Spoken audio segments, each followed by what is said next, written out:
Réveillon du Nouvel An à Hanoï et à Ho Chi Minh Ville, des feux d'artifice et des concerts de compte à rebours ont attiré des centaines de milliers de personnes.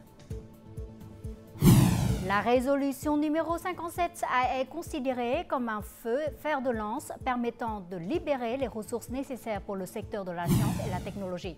Aux Émirats arabes unis, la cuisine vietnamienne est de plus en plus populaire avec la présence de nombreux restaurants empreintes d'identité vietnamienne.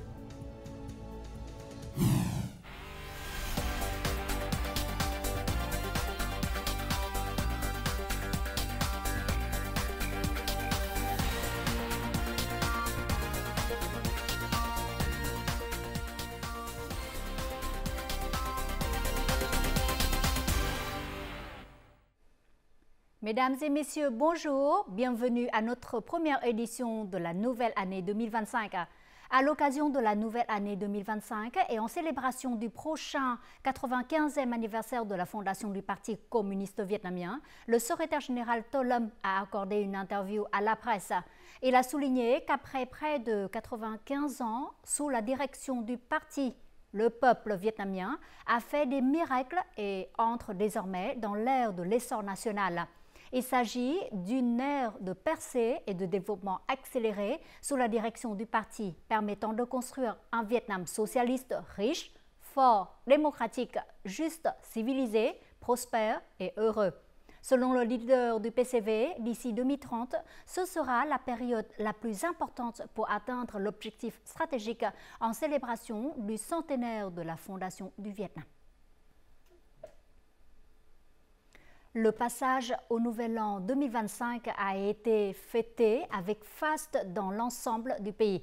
À Hanoï, des milliers d'habitants et de touristes se sont rassemblés autour du lac de Hoan Kiem pour admirer les spectacles de feux d'artifice. 5 points de tir de feux d'artifice étaient répartis dans la capitale. Sur les places Dong Kinh Nghĩa Thục et Cách Mạng Tháng 8, les programmes de compte à rebours avec la participation de nombreux artistes célèbres ont aussi été des points d'orgue de la célébration de la nouvelle année 2025.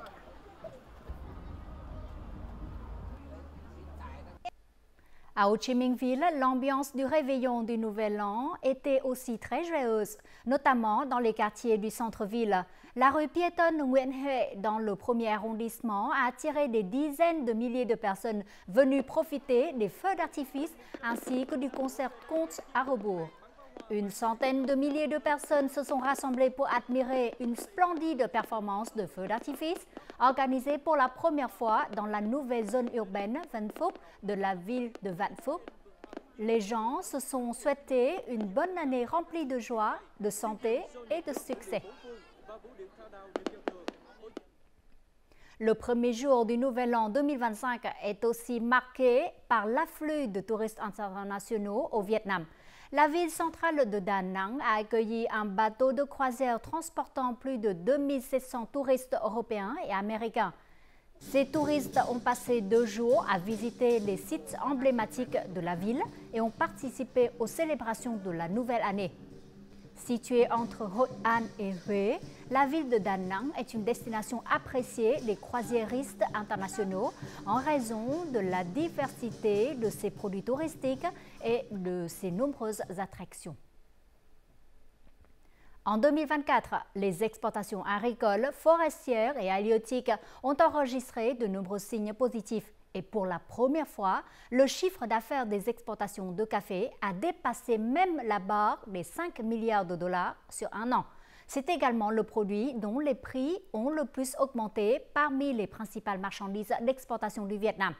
Lors du dernier jour de l'année, les ouvriers font des heures supplémentaires, même la nuit, pour répondre aux commandes de café pour la nouvelle année. Tout de suite, état des lieux dans la province de Gia Lai, dans les hauts plateaux du centre.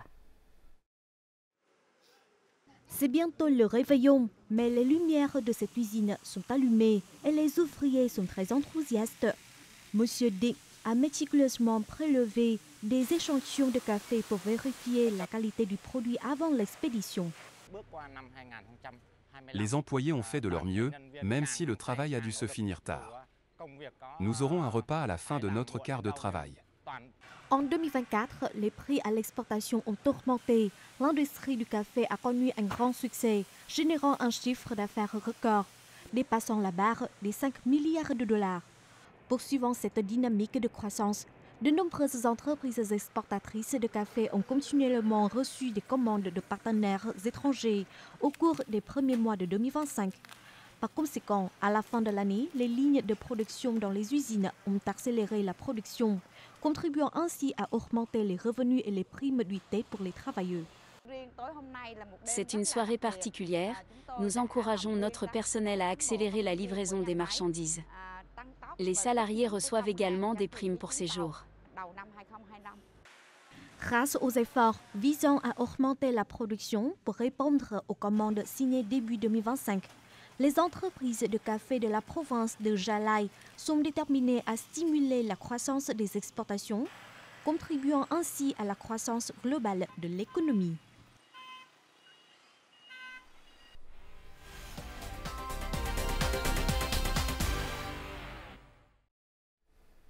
« 2024 a été une année impressionnante pour les affaires étrangères du Vietnam. Le pays a promu non seulement le multilatéralisme, mais participe également activement à la résolution des défis mondiaux. En outre, au cours de l'année écoulée, le Vietnam a également renforcé son partenariat stratégique global avec 3 pays et signé de nombreux accords de coopération dans divers domaines. Ces réalisations affirment, une fois de plus, le prestige et la position du pays sur la scène internationale, créant une dynamique favorable pour que le pays entre dans une nouvelle ère. Avec de nombreuses nouvelles initiatives et visions, la diplomatie multilatérale du Vietnam en 2024 a laissé des marques sur de nombreux forums régionaux et mondiaux importants, tels que l'ASEAN, les Nations Unies, le G20 ou l'APA. Selon les experts, le Vietnam est qualifié pour participer à la construction des institutions multilatérales. Dans le même temps, le pays doit promouvoir son rôle de leader dans les questions communes, notamment les défis mondiaux. Auparavant, le Vietnam était considéré comme un pays souhaitant renforcer ses relations et tirer les leçons de l'expérience internationale. Cependant, il dispose désormais de suffisamment d'expérience et de ressources pour lancer avec confiance des initiatives, des visions et établir son rôle de leader, en particulier dans ses domaines de prédilection. En outre, sa participation active aux forums multilatéraux permet au Vietnam de devenir la voix des pays les moins développés, en apportant des initiatives et des idées pour surmonter les problèmes mondiaux. Au cours de l'année écoulée, le Vietnam a fait de grands progrès dans la diplomatie bilatérale, élevant ses relations au niveau d'un partenariat stratégique global avec 3 pays, dont l'Australie, la France et la Malaisie. Le Vietnam continue également d'entretenir des partenariats de haute qualité sur la scène internationale. Notre partenariat stratégique global, il s'oriente autour de 3 grands axes qui sont présents dans la déclaration conjointe.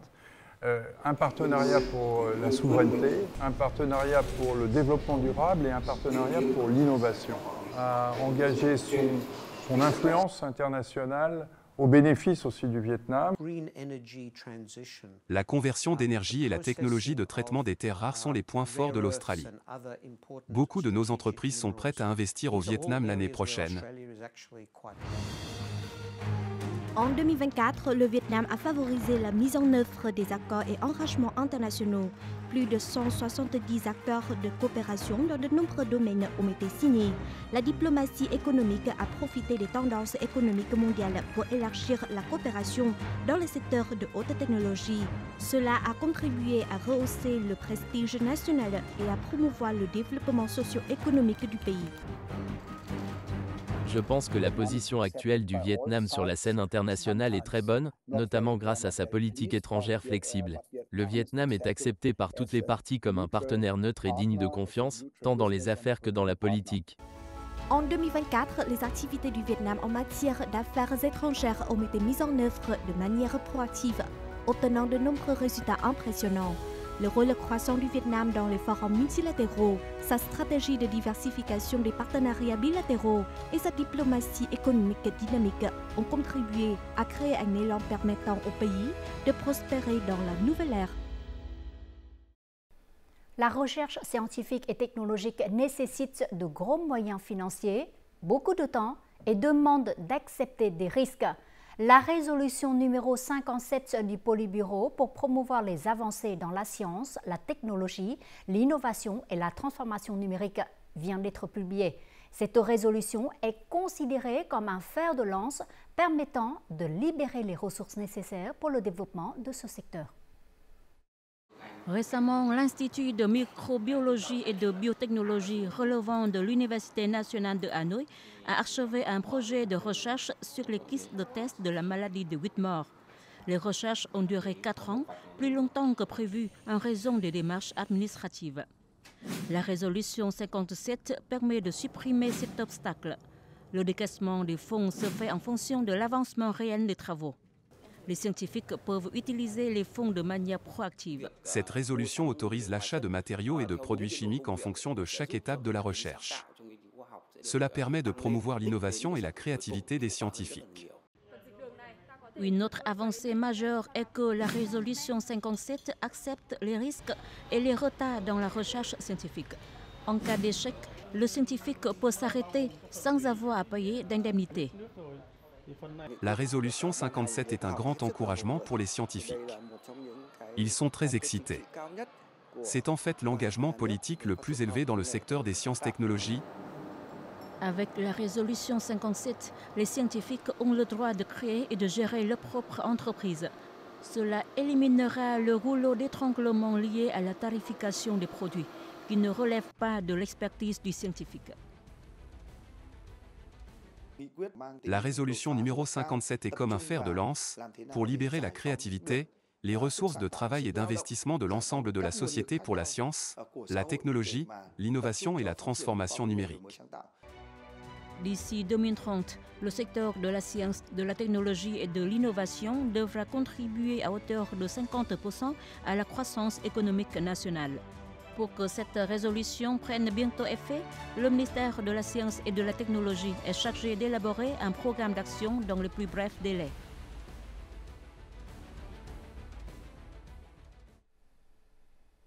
En 2024, Hanoï était l'un des principaux pôles touristiques du Vietnam. La capitale a contribué de manière significative au développement du secteur touristique du delta du fleuve Rouge. Les autorités locales ont donc mis en place de nombreuses solutions pour favoriser le nombre de touristes étrangers. La capitale ambitionne d'attirer 30 millions de touristes d'ici 2025. Le nombre de touristes à Hanoï a dépassé les objectifs fixés début 2024. La capitale a accueilli 6,35 millions de visites étrangers, soit une hausse de plus de 40% par rapport à l'année dernière. Cela a également contribué à une augmentation des recettes touristiques totales de Hanoï de plus de 18%. C'est une ville très dynamique, mais qui conserve encore son architecture ancienne et sa culture unique. Profitant de ces atouts, Hanoï a construit 20 produits de tourisme nocturne. La ville a également arrondi ses espaces publics et organisé des centaines d'événements culturels tout au long de l'année.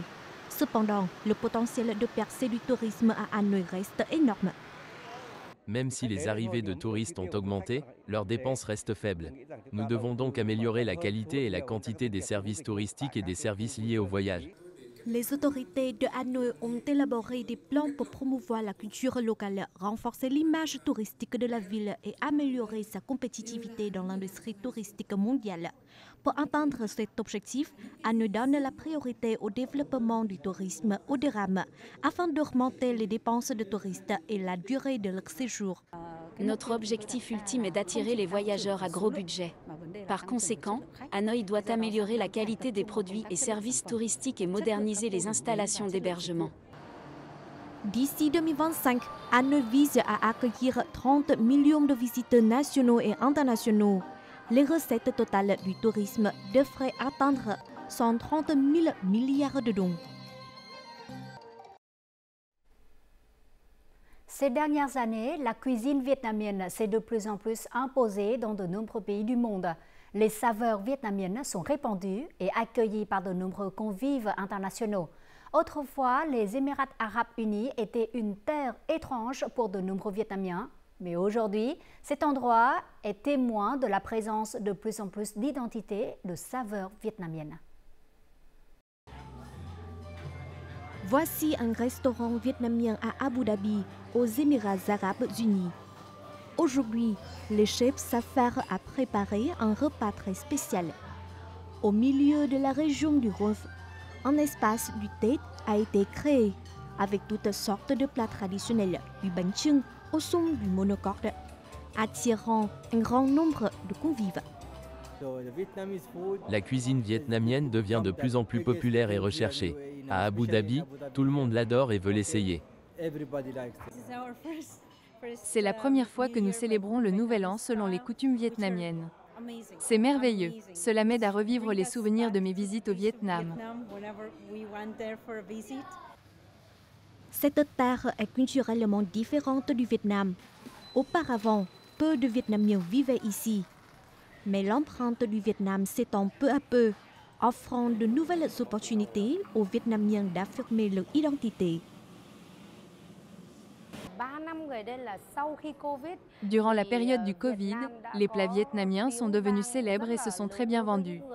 Les plats vietnamiens sont désormais très populaires auprès des convives locaux et étrangers. Je pense que la porte est grande ouverte.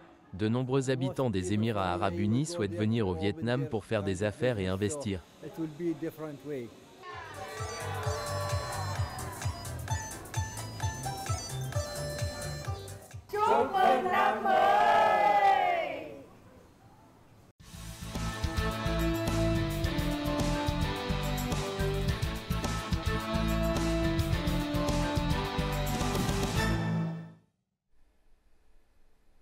Ho Chi Minh Ville est le poumon économique et industriel du pays, avec des milliers d'entreprises présentes dans tous les secteurs d'activité. Ainsi, la ville attire non seulement des investisseurs de tout horizon, mais aussi de plus en plus d'expatriés souhaitant s'implanter dans cette ville dynamique. Rencontrons dans le reportage suivant Adrien Jean, un photographe français qui est connu des touristes grâce à ses tournées photos à la découverte des ruelles d'Ho Chi Minh Ville. En guidant les visiteurs sur la manière de prendre des photos, il les aide à mieux comprendre la culture et le mode de vie des habitants de la mégapole du Sud.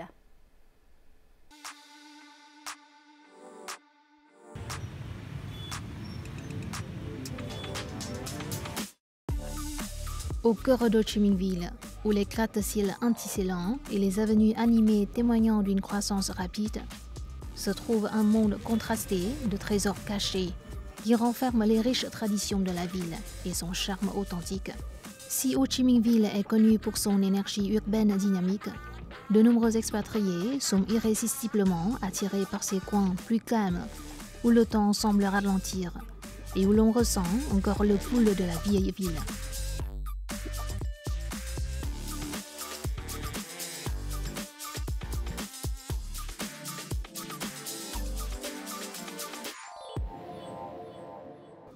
Le photographe français Adrien Jean capture l'essence des ruelles de Ho Chi Minh Ville à travers ses circuits photos. Son approche de la photographie de rue est motivée par le désir de se connecter avec les habitants et de capturer l'authenticité de leur vie quotidienne. Le voyage d'Adrien Jean à Ho Chi Minh Ville reflète un amour profond et une appréciation pour l'énergie unique et la culture vibrante de la ville. J'ai l'impression de pouvoir découvrir de nouveaux endroits chaque jour.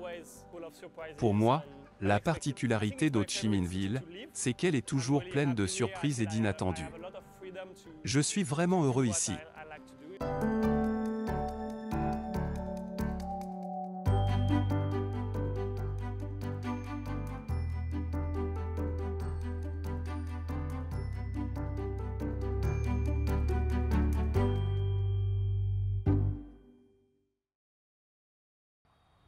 Bonjour Adrien, comment vas-tu? Tu me réveilles à 6 h du mat, tu me fais monter tous ces escaliers, c'est bon de te voir. Bonjour. Comment se passe ta vie à Ho Chi Minh Ville? Que fais-tu ces jours-ci? Ho Chi Minh Ville me traite toujours bien. Je suis revenu il y a 2 ans après le Covid. Pour ma part, j'ai commencé la photographie de rue un peu comme une pratique méditative, pour être dans l'instant présent et donner un sens à ce nouvel environnement. Quand vous parlez de photographie de rue, en quoi cela diffère-t-il de la photographie normale? La photographie de rue peut avoir lieu dans n'importe quel lieu public, et je pense que ce qui compte, c'est le moment. Ne mettez rien en scène. Tu dois essayer de capturer différents éléments dans une seule image et de les harmoniser les uns avec les autres. Il faut être patient et parfois il faut un peu de chance. Vous et moi savons tous les deux que Ho Chi Minh Ville est une ville en évolution rapide, c'est super dynamique. Comment cela a-t-il influencé votre style de photographie au fil des ans? Je pense que Ho Chi Minh Ville a beaucoup de particularités qui influencent mon style de photographie lorsque je suis dans la rue. Si j'étais à Paris, par exemple, je serais plus attiré par la lumière et les ombres, alors que, dans un endroit comme Ho Chi Minh Ville, je suis attiré par les gens, parce qu'ils sont vraiment intéressants, ils sont vraiment différents de là d'où je viens. Je suis également impressionné par le dynamisme de la rue, mais aussi par les couleurs, les couches. Nous aimons dire que Ho Chi Minh Ville est un chaos organisé, n'est-ce pas? Je suis arrivé ici il y a 10 ans, un peu par hasard. Mais je suis définitivement resté ici par choix parce que la vie est belle ici. Adrien, tu me rends super curieux maintenant. Est-ce qu'il y a un moyen pour que je puisse aussi vivre cette expérience? Allons-y. Adrien commence à expliquer à Pitty l'importance de se fondre dans la scène et de s'intégrer. Adrien guide Pitty dans la recherche de compositions intéressantes dans un environnement apparemment chaotique. Il explique sa méthode de création d'images superposées qui capturent la complexité du marché, des étals bondés aux détails saisissants de la vie quotidienne. Adrien encourage Pitty à embrasser la spontanéité du marché, en se concentrant sur les couleurs riches, les motifs complexes et les personnages vibrants du marché. Adrien aide Pitty à voir la ville sous un nouvel angle. Sous la direction d'Adrien, Pitty a capturé ses impressions uniques du marché, découvrant une toute nouvelle perspective sur les scènes de la vie quotidienne.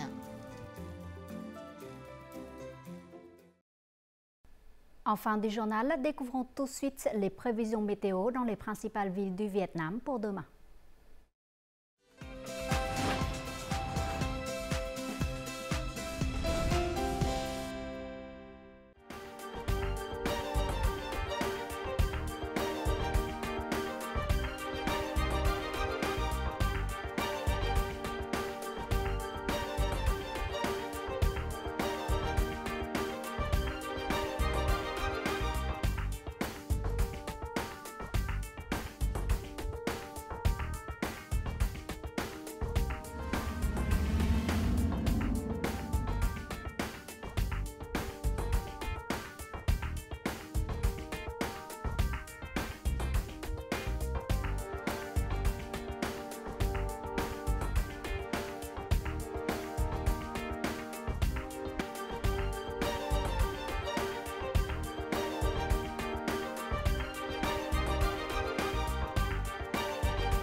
Les informations sur la météo a clôturé notre journal. Merci pour votre fidélité et au nom de notre équipe, nous vous souhaitons une excellente année 2025. Beaucoup de bonheur et santé. Très bonne suite de programmes sur notre chaîne VTV4. Au revoir et à la prochaine.